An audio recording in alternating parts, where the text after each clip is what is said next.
Mugur jen brand bitish karunka mugur je bi mamadu ke baba du bijete karunka tin content da kuje dere teche na mi jin gan matot ma ti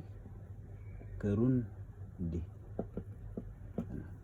mama ti karundi mishi guje no chite ma cha bom kaje mama ti karundi de mama du badere te ka te dodian de gor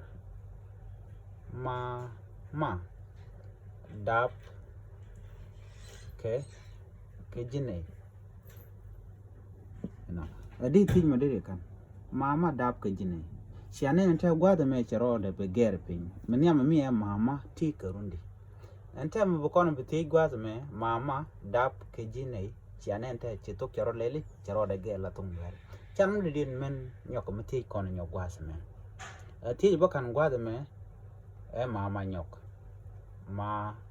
ma dap ke ji ke rondi ana motit mama dap ke ji ke rondi ala dong de mama de ji la ron dan dap ke ja de ye lelbo ka baba du mugur je bi baba du bi je tej bango baba dap ke ji ke rondi ana ba dap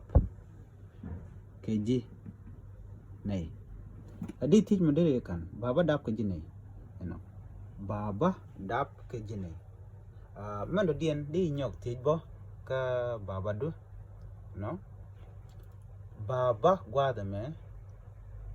baba ti kerun dangdi kidi laro no ti kerundi ti kerundi baba ti kerundi namo de jako de baba do ke mama do de jetish ka kan tinye titi wi shugor no bijen nyak nasin ko ken bana nyogo je kamendo dian